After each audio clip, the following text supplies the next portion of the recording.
नमस्कार दोस्तों, मैं ज्योतिष आचार्य वासुदेव मिश्रा आपका अपने चैनल एस्ट्रो मास्टर वासु में हार्दिक अभिनंदन करता हूं। दोस्तों, आज का यह ज्योतिष का कार्यक्रम आप सभी मेष राशि वालों के लिए सूर्य के राशि परिवर्तन प्रभाव को लेकर बड़ा ही खास कार्यक्रम साबित होगा। जी हां, भुवन भास्कर सूर्य बीते 15 मई 2025 की रात 1:28 पर अपनी वर्तमान उच्च राशि मेष राशि को छोड़कर अपनी शत्रु राशि वृषभ राशि में प्रवेश कर चुके ने और आने वाले 15 जून 2025 की प्रातःकाल तक वहीं पर रहते हुए आपको परिणाम प्रदान करेंगे और इसके पश्चात मिथुन राशि में प्रवेश कर जाएंगे। तो ऐसे में सम्राट सूर्य का अपने शत्रु की राशि से गोचर करना आप सभी मेष राशि वालों के लिए क्या परिणाम लेकर आया है। इस गोचर काल के दौरान सूर्य कहाँ कहाँ पर आपको शुभ परिणाम प्रदान करेंगे, तो कहाँ कहाँ पर आपको सावधानी बरतनी होगी और किस प्रकार से सूर्य की ताकत आपके जीवन काल में बड़ा उलटफेर करने वाली है, सभी बातें आपको विस्तार के साथ बताएंगे। इसलिए वीडियो को लास्ट तक देखिए। और अगर आप अपनी जन्म कुंडली पर हमसे परामर्श लेना चाहते हैं तो आपको हमारा कॉन्टैक्ट नंबर स्क्रीन पर और डिस्क्रिप्शन बॉक्स में मिल जाएगा, जहां से आप व्हाट्सएप के थ्रू अपॉइंटमेंट लेकर अपनी जन्म कुंडली का बड़ी बारीकी से अध्ययन करा सकते हैं। तो दोस्तों, सूर्य कौन है? सूर्य तो आत्मा, पिता, उच्च सरकारी नौकरी, पद प्रतिष्ठा, मान सम्मान, सफलता के कारक हैं। सूर्य अपने इन्हीं कारक तत्वों के चलते हमारे जीवन के विभिन्न पहलुओं को प्रभावित करते हैं। सूर्य की मजबूत स्थिति जातक को जीवन के हर क्षेत्र में श्रेष्ठ सफलता प्रदान करती है, मान सम्मान, पद प्रतिष्ठा प्रदान करती है, शासन प्रशासन से लाभ। जबकि सूर्य की कमजोर स्थिति जातक के जीवन काल में संघर्ष को बढ़ा देती है। मेहनत के बावजूद किसी भी फील्ड में कोई श्रेष्ठ सफलता की प्राप्ति नहीं हो पाती।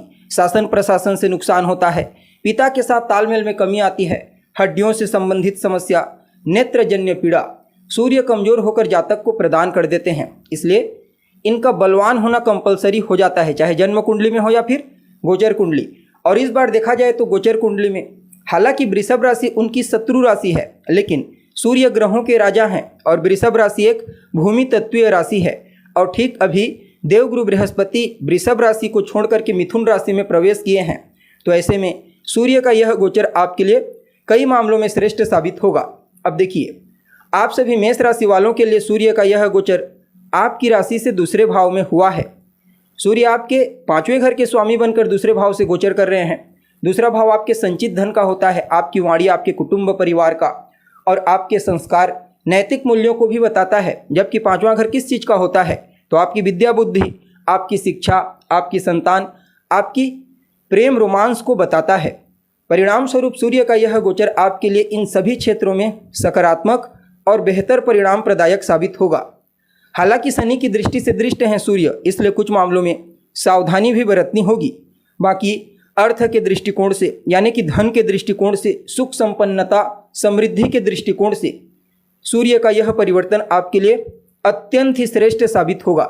जहां सूर्य एक तरफ धन कोष में आपकी वृद्धि करेंगे, तो वहीं दूसरी तरफ आपको समृद्धशाली और सुख संपन्नता से युक्त वैभवशाली जीवन प्रदान करने में कहीं कोई कसर नहीं छोड़ेंगे। और ऊपर से देवगुरु बृहस्पति अभी मिथुन राशि से गोचर कर रहे हैं, जो वास्तव में इन चीज़ों को डिनोट करते हैं, भाग्य के कारक हैं। तो मिथुन राशि में उच्च अभिलाषी होकर के गोचर कर रहे हैं, तो उनका भी प्रभाव आपके जीवन काल में देखने को मिलेगा।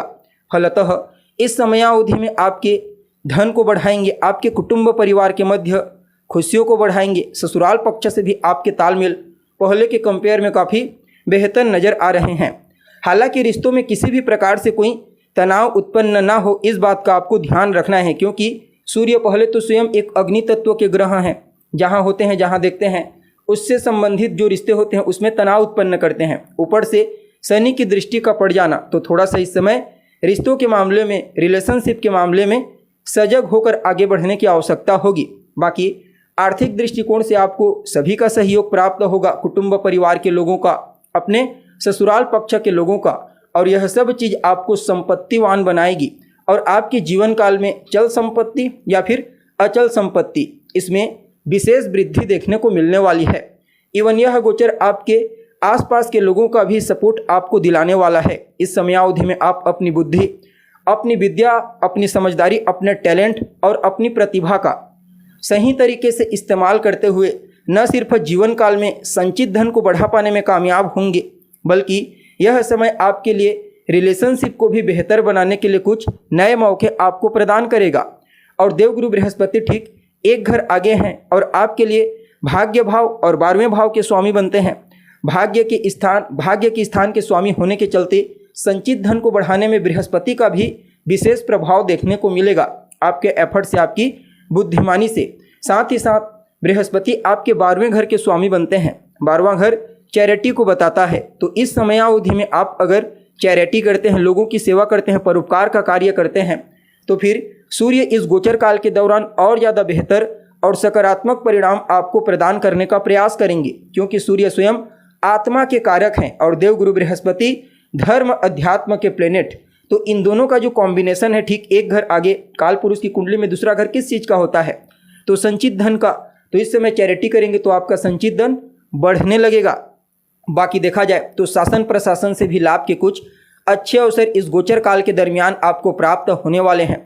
आकस्मिक लाभ की प्राप्ति आपको होगी, चाहे फिर शासन प्रशासन से हो जाए या फिर विदेश से जुड़ा हुआ कोई आकस्मिक लाभ आपको प्राप्त हो जाए। विदेशी कंपनियों के साथ अगर आप मिलकर कोई बिजनेस व्यापार करते हैं तो निश्चित तौर पर समय आपके लिए आकस्मिक प्रॉफिटेबल साबित होगा।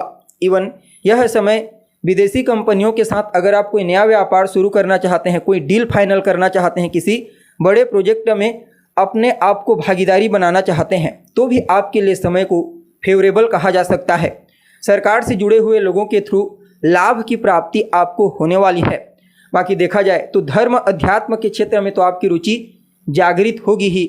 साथ ही साथ इस समयावधि में आपका माइंड रिसर्चेबल माइंड रहेगा, अर्थात चीज़ों को गहराई से समझने की शक्ति सूर्य और देवगुरु बृहस्पति आपको प्रदान करेंगे, जिससे कॉम्प्लिकेटेड सब्जेक्ट भी आपके लिए बहुत ही सरल और सहज हो जाएगा। बाकी देखा जाए तो अध्यात्म की ही गहराइयों को समझने का प्रयास आप इस गोचर काल के दरमियान करने वाले हैं। बाकी ईमानदारी पूर्वक अगर आप हर पक्ष में अपना सहयोग देते हैं तो इसमें कहीं कोई दो मत वाली बात नहीं कि सूर्य इस गोचर काल के दौरान आपको श्रेष्ठ परिणाम प्रदान ना करें। और 5वें घर के स्वामी होने के साथ साथ यह समयावधि आपके संतान को भी जन्म स्थान से दूर लाभ दिलाने के लिए बड़ा ही अच्छा कहा जा सकता है। अगर इस समयावधि में आपकी संतान अपने करियर के लिए, अपने स्टडी, अपने एजुकेशन के लिए जन्म स्थान से दूर जाती है तो उसे अवश्य लाभ प्राप्त होगा और आपके द्वारा भी किए गए पूर्व के कुछ अच्छे कर्मों का, पुण्य कर्मों का परिणाम आपको सकारात्मक रूप से इस गोचर काल के दौरान प्राप्त होगा। साथ ही साथ लव लाइफ में भी काफ़ी हद तक चीज़ें अनुकूल होती हुई नजर आ रही हैं। अगर पहले से किसी भी प्रकार से कोई मिसअंडरस्टैंडिंग बना हुआ है तो इस समयावधि में सूर्य कुछ नए अवसर आपको प्रदान करेंगे, जिसके चलते आप पुनः लव लाइफ के रिलेशनशिप को बेटर बना पाने में कामयाब होंगे। कुल मिलाकर के समय को अच्छा कहा जा सकता है। इन सभी क्षेत्रों में सकारात्मक उलटफेर आपको अपने जीवन में देखने को मिलेगा, या फिर आप यूँ समझ लीजिए कि इन क्षेत्रों में सूर्य का प्रभाव काया पलट के समान होगा। फिर भी क्या कुछ उपाय आप कर सकते हैं इस समयावधि में, तो भुवन भास्कर सूर्य की आराधना करना और नियमित रूप से आदित्य हृदय स्तोत्र का पाठ करना आपके लिए सूर्य के इस गोचर को और श्रेष्ठ बना देगा।